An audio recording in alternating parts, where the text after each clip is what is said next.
Hey everyone, so last week on the show we announced something new that we're doing here called Rolling Recognition Award.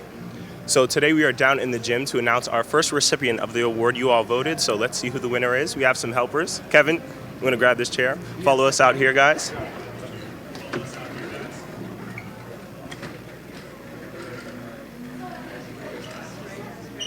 And so we have as our first winner of the Rolling Recognition Award is Mrs. Panaski. Woo! Take a seat.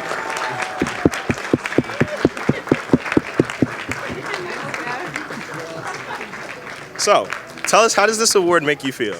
I'm a little overwhelmed. There's a lot of people, but we have great kids here at North Penn. It's all about what we do for the kids, and really thanks for this honor. That's really awesome.